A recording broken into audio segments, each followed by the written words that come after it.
السلام عليكم، مساء الخير. واش راكم؟ واش حوالكم؟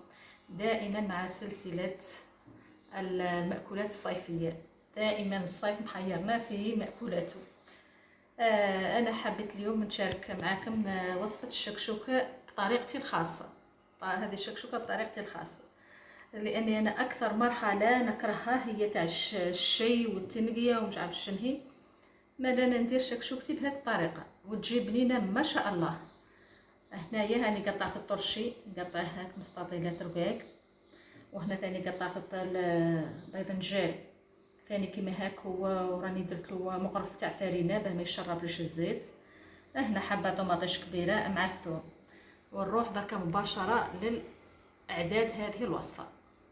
راني هنا ندير الطرشي يطيب اولا. راني درت هنايا كميه تاع زيت معتبره تقريبا فنجان. ندير قليت فلفل هذايا، قليت زين باه نزيد الدنجال تاعي.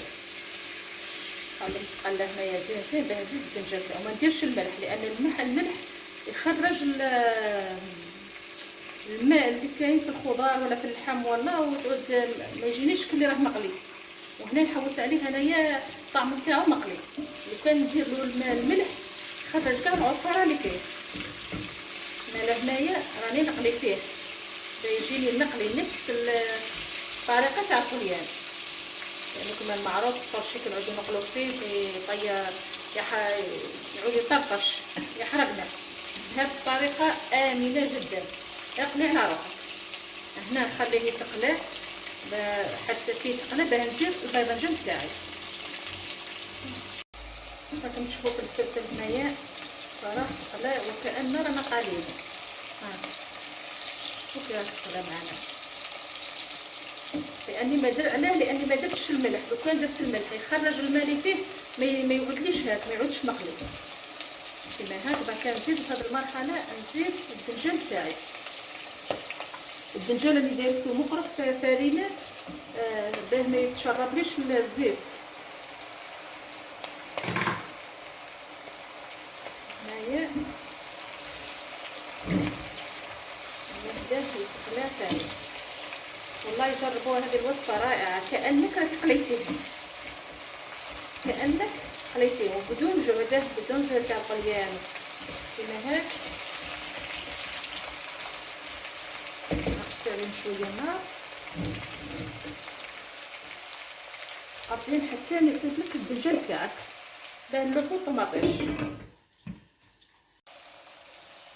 هنايا بعد ما تقلى لي ثاني الباذنجان تاعي وطاب، شوفوا كانها مقليه. حتى الزيت ما تخافوش راه ما تجيش فيها كميه ياسر والله، لاني راني ما كفرتش. هاي وين لانك كي ديري هذيك الفرينه على الدنجال تاعك ما يمتصلكش الزيت، ما يديش كميه. هنا نديرو الطماطيش هذه المرحله دركا. هذه المرحله نملحو. هنايا نديرو الطماطيش حتى تلاقيها المساحه. الطماطيش ثاني طيبها في ما نكفشهاش، نقطعها حب كيما راها هاك. نجيب الملح نديرها.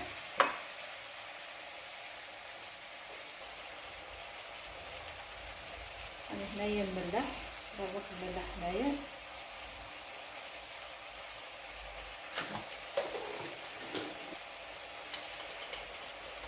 شويه برك تاع توابل، شويه برك على البنه، شويه برك ندير. صراحه هذا راس الحانوت اللي عندي نشتي ندير منه. هو كيما هاك نقص عليها النار ونهداها طيب.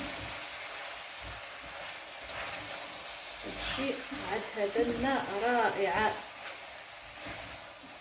كيما هاك. شفتوا درك عاد تطلق لك السوائل تاعها. نهداها طيب على نار هافته جدا حتى تتجمر لي زين.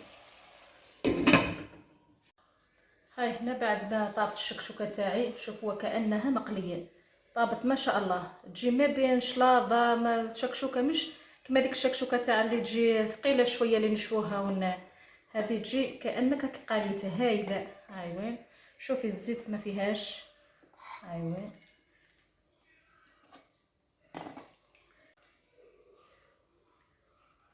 هاي وين بعد ما طابت.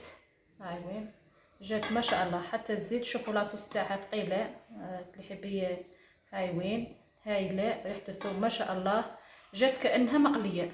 نتمنى تجربوها وتردوا لي بالخبر. انا خاطش دائما نحوس على الوصفات السهله اللي في ساعه ثم ليه. هذه ما تشدش ليه، هذه 5 دقائق تنوضي. مثلا تنوضي الصباح تعودي لاهيه بالشغل تاع البيت وكامل قاعدين على 11 تبدايها تكوني كملتيها. هاي وين نتمنى ان شاء الله تجربيها.